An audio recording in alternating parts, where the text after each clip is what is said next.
Bismillahirrahmanirrahim. Assalamualaikum warahmatullahi wabarakatuh. My name is Nur Izzatul Aula binti Jalaluddin. Today, my group will present to you guys about history, perspective, and emerging directions of special education need. Special education need has been around in Malaysia since 1920s. Started with a group of volunteers who were responsible to open the school for the blind and deaf. After that, government became aware of special education need in Malaysia.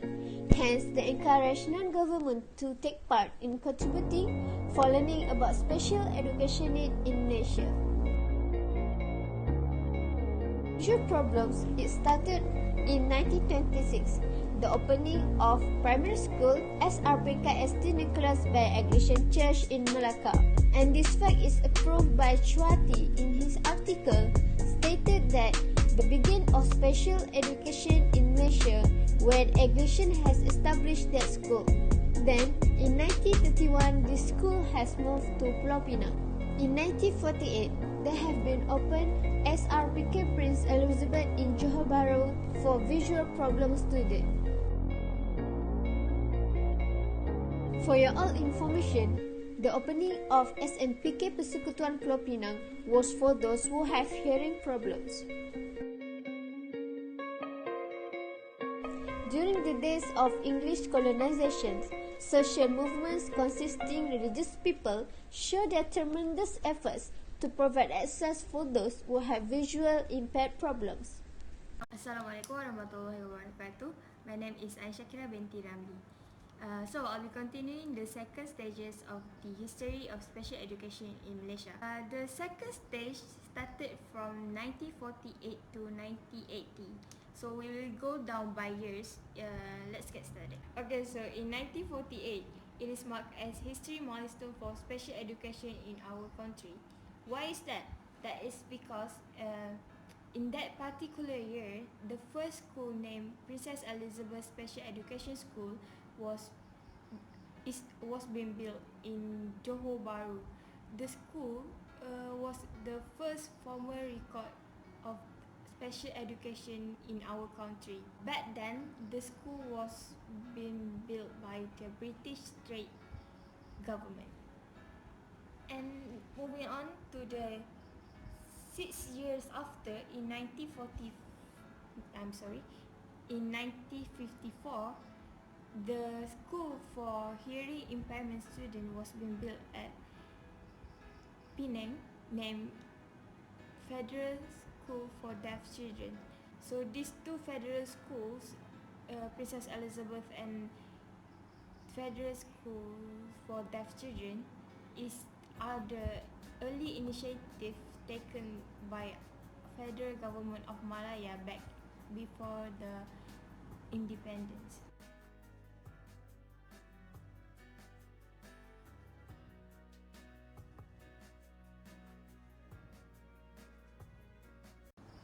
And as I stated before that this occurrence occurs before the independence, the school was primarily an initiative by the NGO, non-governmental organization. They mostly relied on the NGO and the missionary groups to fund the school. To keep the school going, they have to be funded, and the NGO and missionary group helps them a lot. And it's just sometime after that, the Princess Elizabeth School was being donated to the Malaysian Association of the Blind, and was subsequently being adopted to the Ministry of Education. That is the occurrence before the independence. And after independence, federal government of Malaysia began to integrate the special education to the public education. So moving on the years 1960, which is years after independence, the government started to provide basic requirement for the special students as stated in Education Act of 1961. In the early years of the 60s, the integration programs for the students of visual and hearing impairment was being implemented. Best to say that the School of the school in Malaysia adopted the curricula for the Braille and the sign language derived from the Western models. It can be said that this special education was very Western influenced, and during that period, the expertise was relied on the knowledge and training from the Western. And due to the Western influence in the special education, so in years 1962, the commencement of special coaching training in the visually impaired located at Maktab Perguruan Ilmu Khas Ceras has been introduced. The step of coaching teachers of special education locally is reasonable because the government can save costs due to the expensive overseas trainings. It is quite expensive to send the teachers training overseas, so they have to cut the cost by training them locally. And in addition, for that, the integration plan for the education of visually impaired children in primary and secondary school being consolidated by the Ministry of Education. On the following years of 1963, the same event of integration plan for education of hearing impairment in primary and secondary school being consolidated as well. And basically, the Ministry of Education also started to commence special coaching training for the hearing impaired, also located at the Maktab Perguruan Ilmu Khas Ceras. And lastly, in 1964, the Ministry of Education established a special education unit. So the special education unit, the purpose of the unit is to especially manage the matters pertaining to the special education. They will be the one that conduct program pertaining to the special education for the students. Okay, that's all for me. Thank you. Okay, Assalamualaikum warahmatullahi wabarakatuh. I'm Jalil Bisron. I will continue presentation of my group for the history of special education needs. Okay, my turn. I will present about the third level of the special education needs history, where it starts from 1981 to present. Okay, what's the matters happen during this time duration is the first one. The government provide physical facilities, support service, financial provision, and expertise service to continue for special education. And the second one, United Nations Conference on the International Those Disabled year 1981 insists full participation and justice and no longer depending on the cooperation of charity. So, the government have to ensure all government members of the organization practicing the state policy. So the government of Malaysia main role in 6 aspects is the first, prioritizing various strategies and programs for early intervention. That is early intervention and prevention, potentially preventable. Second, to create various committees between the ministry aims to coordinate and monitor the progress of program implementations. The third one, prioritizing people who live in rural areas. The fourth one, prioritizing the approach of local community-based properties from the specialized residential center. The fifth is to promote decentralization for centers, schools, special classes, specialized on state and regional level and not just focus on urban area only. And the last one is to create regional and international cooperation with government agencies. So for the history of special education development by category, the history of special education was clearer and detailed to be seen in accordance with special education program, where that is categorized by 4 categories. That is, the first one is visibility problems, hearing problem, learning and education problems. Okay, for the special education program of visual problems, there is opening of primary school St. Nicholas by Church of Anglican in Melaka on 1926, and then it moved to Penang on 1931. On 1958, the opening of SRPK Princess Elizabeth with hostel facilities by the Jabatan Kebajikan Masyarakat in Johor Bahru, and also the opening of the Institute Berasrama Pusat Latihan Geni, where they is monitored by the Jabatan Kebajikan Masyarakat JKM. For 1953, the opening of the Institute Taman Harapan Temeloh Agriculture Centre. On 1958, the opening of Institute Taman Cahaya Agricultural Centre, Sandakan. On 1962, merger plan for education of child impaired children in selected primary and secondary school, where is Kambali introduced. On 1963, merger plan for education of child impaired children in selected primary and secondary school, also in Kambali introduced. On 1977, commencement on special teachers training in area of vision impaired at Maktab Perguruan Ilmu Khas Ceras. On 1978, the establishment of the main committee of formation Malay language Braille code for develop the system codes. On 1983, the opening of Sekolah Menengah Berasrama Cacat Penglihatan Setapak, and also the acquisition SRPK Princess Elizabeth by the Minister of Education as a full-class school. On 1984, the establishment of the Committee of Braille Al-Quran Code and its writing workshop for the purpose of the develop the system code, where it provide material in Braille and particularly textbooks and Braille tools. Okay, now for the special hearing education program. It is start opening of special educational Jalan Khas class at Jalan Norton Penang, and also the opening of Federal Children Deaf School Primary and Secondary at Tanjung Bunga, Pulau Pinang on 1954. On 1963, the opening of Special Educational Plan Class, amalgamation of hearing impaired by the Ministry of Education under selected primary and secondary school, commencement of training for special education in hearing at Maktab Perguruan Ilmu Khas Ceras. On 1978, the introduction of the entire communication method by the Ministry of Education to formulate the Malay language system of the hand code, and also there is the establishment of the Committee National Communication throughout the Ministry of Education. On 1979, course in service for teachers who teach hearing problem in entire communication. On 1984, establishment of the National Committee of Secondary School Special Vocational Educational Curriculum, Ministry of Education. On 1985, establishment of the Jawatankuasa Kerja Penyelarasan Komunikasi Seluruh from the Ministry of Education for the development of Islamic education book code system.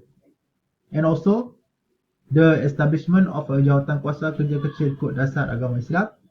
The establishment also of the Jawatankuasa Kerja Kecil Kod Dasar KBSR Tahap 2 Bahasa Malaysia Kod Tangan.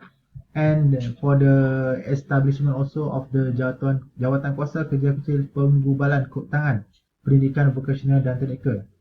On 1987, the opening of Sekolah Kebahasaan Khas Vokasional Shah Alam. Okay, for the Special Learning Education Program, on 1988, the Ministry of Education began a pioneer class for low-level pupils. For Special Retardation Sense Education Program, on 1955, the opening of the Rumah Jubilee Johor Bahru by the Ministry of General Welfare. On 1964, establishment of the Retardation Sense Association Selangor. On 1966, Sekolah Khas Semangat Maju Ipoh, Sekolah Terencak Akal Kampung Tawas was held by the Retardation Sense Children's Society of Perak. On 1969, Sekolah Terencak Akal Pulau Pinang, Green Lane, Jalan Tun Sardan Jubil was established and opening. On 1975, Taman Sinar Harapan Johor Bahru under the Ministry of Social Welfare. On 1979, Rumah Tunku Ampuan Najihah Seremban under the Ministry of Social Welfare. On 1982, there is 3 places opening. There is Taman Seri Puteri Kuala Terengganu is operated by the Ministry of Social Welfare. Taman Sinar Harapan Kuala Lumpur Baru Selangor, and the Sekolah Khas Seri Manggasi Tanjung Aru Kota Kinabalu. And the last one, 1988, where is the Federal Tertiary Education Department opens classes. Okay, for the Special Education Program for Mergers or Inclusive, on 1962, Mergers and inclusive programs for visually impaired students were initiated. 1988, start of pilot class for problematic learning students. 1993, three inclusive education students are being studied at Form 6 under the Methodist Secondary School, Male, Kuala Lumpur. On 1954, the opening of program classes inclusive of pilot project in 14 schools nationwide. On 1995, secondary learning problematic program start. Okay, now for the signs and symptoms of intellectual disabilities. The sign and symptom may become apparent in infancy or in some cases may not noticeable until the children reach school age. Some of the most common symptoms are include learning and developing more slowly than other children same age, rolling over sitting up, crawling or walking much later than developmentally appropriate. Third, difficulty communicating or socializing with others. And 4, lower the average score on IQ test, difficulties talking or talking late. 6, having problems remembering things, inability to connect action with consequences. 8, difficulties with problem solving or logical thinking. 9, trouble learning in school. 10, inability to do everyday tasks like getting dressed or using the restroom without help. Okay, for those children with severe intellectual disabilities, additional health problems may exist including seizure, visual problem, hearing problems, and mental disorder. Additionally, the following categories are often used to describe each level of intellectual disability from mild to profound. This will give you a more specific idea of what this disorder looks like at each level. For the mild intellectual disabilities, for the IQ is 50 to 70. Slower than normal in all areas, can confirm socially, can acquire daily task skills, integrated in school, no unusual physical signs, can acquire practical skill, reading and math skill up to grade 3 to 6. For moderate disabilities, IQ is 35 to 49, can participate in simple activities and self-care, can perform supervised tasks, can travel alone to familiar places. Noticeable delays, particularly speech, may have unusual physical signs, can learn simple communication, and the last one can learn elementary health and safety skills. For the severe disabilities, IQ delay in some areas may walk late, may be trained in simple self-care, need direction and supervision socially, little or no more communication skill but some understanding of speech with some response, and can be taught daily routine and repetitive activities. And last one, for the profound disabilities, the IQ is below than 20. Significant delays in all areas, may respond to regular physical and social activities, not capable of self-care, cognitive abnormalities present, needs close supervision, and last one is require attendance care. So Alhamdulillah, that's all for my presentation. So thank you so much for your, watching this video, and Assalamualaikum warahmatullahi wabarakatuh. Okay, hello everyone. I'm going to be presenting about the history of special education in United Kingdom. So in 19th century, many special education schools were open and people was becoming more aware that the education system should be altered. Miss Bennet, one of the pioneers at that time, opened a special education school at Battersea Park, London, for children with TB disease and those who were not allowed to attend school. The teachers made sure that the students were given opportunities to fully participate in education and social life of the community. The field of special education was referred as confrontational, which is to deal with situations in an aggressive way, and litigious, which is they are too ready to take legal action to settle dispute. The increasing number of court cases of this field contributed to the growing numbers of special education law, which causes specialism of education law.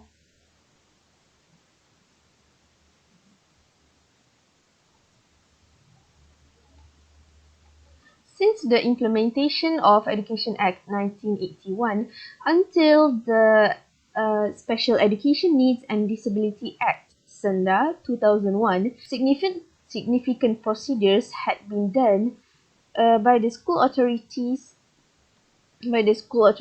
colleges, and the local education authorities, LEA, to make advancements of the special education system. The developments done is by tracking and identifying the students needing certain accommodations and also preparation for appropriate help for the students. However, United Kingdom had been surpassed by other developed countries in terms of amending and introducing, also strengthening the legislation network that controls the special education system. The law that prevents the discrimination towards the disabled had been introduced, which is from United States, the Americans with Disabilities Act 1990, Australia, Disability Discrimination Act 1992, and also New Zealand, Human Rights Act 1993. In the early stages, the government of the United Kingdom did not have any concern towards the development of the law. However, the perceptions toward children with needs through the publishment of a green paper entitled A Consultation of Government on Government Measures to Tackle Discrimination Against Disabled People in 1994, and also white paper entitled Ending Discrimination Against Disabled People in 1995. And then both of the reports were combined, making Disability Discrimination Act DDA 1995, which prohibits certain parties from any acts of discrimination towards the disabled in the field of education, employment, provision of facilities, and also services. And unfortunately, the disabled students cannot rely solely on the allocations made by DDA 1995 to make complaints. So they had to use to make them under other laws such as the Education Act 1996, where they were prepared for the special education. In 1997, the government established a committee to reinvestigate the allegations involving the discrimination among the disabled. And two new education agendas arose, which is demands for inclusion increased and also the need to increase the integration of the disabled students with the other students in the school. And also in October 1997, there was a publishment by Green Paper entitled Excellence for All Children, Meeting Special Education Needs. And from this, there were more than 3,600 respondents among parents, and certain organizations were collected. So from Sunda 2001, they made amendments on the allocations from the past two laws, which is the Education Act 1996 and DDA 1995. They also changed allocations in two other acts, which is the School Standards and Framework Act 1998 and the Disability Rights Commission Act 1999. And from these two aspects, which is the inclusion aspect and also allocation provided for the groups in need of special needs. And they also gave particular attention towards the inclusion aspect. So the steps used by Sunda to increase the inclusion agenda in special education, which is then used in the states of England and Wales, consists of these allocations. First, strengthening the rights of children with special needs to be taught in school when needed by parents and their interests can still be protected. LEA is needed to provide counseling and information and also ways to resolve the conflict towards the parents of the special needs. LEA is also needed to comply to the duration ordered by Special Education Needs Tribunal. And the school authorities are needed to inform parents when special education is provided to the children and also allow the school to request statutory assessment regarding the students with special education needs. Okay, that is all from me. Thank you. So now we'll proceed to the history of special education in the United States. In 18th and 19th century, abnormal and handicapped children were being enrolled and educated in special institutions in order to separate them from the society in Europe. The society believes that disabled children need to be trained through special programs at special institutions because of their disabilities or defects. In the year 1810, Johann Wilhelm Klein argued that abnormal children have to learn together with the normal ones. However, his idea was being ignored among European community at that time. This is because he argued that children with disabilities should study together with normal children and that it is unreasonable to isolate children with disabilities or abnormalities because when they become adults, they are required to live separately from normal ones in the community. However, his idea regained attention around 90 years later, as Alexander Graham Bell suggested that deaf children should be enrolled in normal schools but they must be separated into special classes.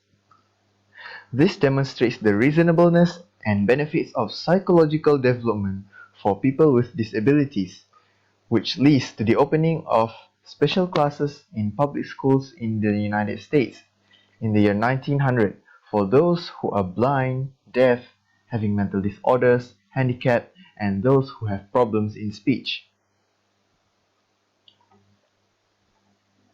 In the early of 20th century, special classes in public schools started to emerge around the United States. In the 1950s, people started to confuse by the definition of abnormality, which leads to the misunderstood on the children's enrollment in normal schools. As a result, there are several cases of suits from families with children with mental or physical disabilities against the local government. In the year 1963, John F. Kennedy approved Public Law 94-142 that contains definitions and services for handicapped children. National Education Association or NEA approved Resolution of Education for Handicapped Children. According to Psychology Wikia, between 1950s to 1960s, the Organization of Family and Advocacy was founded to protect these children. The government have raised funds and laws in order to support, accomplish, and develop the programs and services to fulfill their needs. The government have launched several programs and services for abnormal children. Between 1958 to 1959, the government training professionals and teachers in guiding children with mental problems. In 1961, the government introduced practice for teachers in hearing problems among the students. In 1965, the government raised funds for both primary and secondary schools to help and guide these children. 3 years later, funds for children with disabilities were introduced by the government.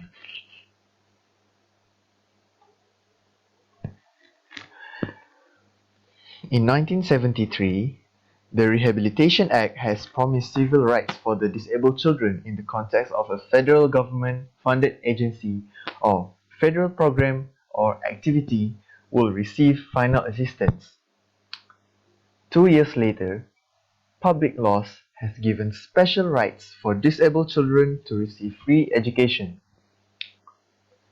which were emphasizing special education and services related to their needs. Number 2, protecting the rights of children with disabilities. Number 3, helping the country and local educational institutions provide education for all children with disabilities. And number 4, evaluating and guaranteeing the effectiveness of our education to educate these disabled children. In 1986, the law is reviewed and amended to include infants under the age of 2 who have disabilities. This is because the United States protects people with disabilities and opposes any discrimination against them.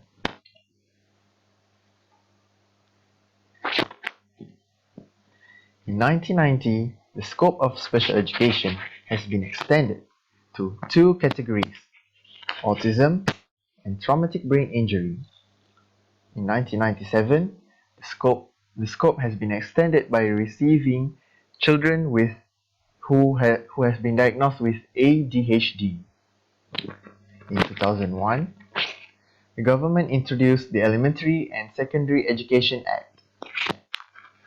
This is to ensure that these students are able to achieve academic excellence regarding their disabilities, such as those with visual, hearing, and physical problems.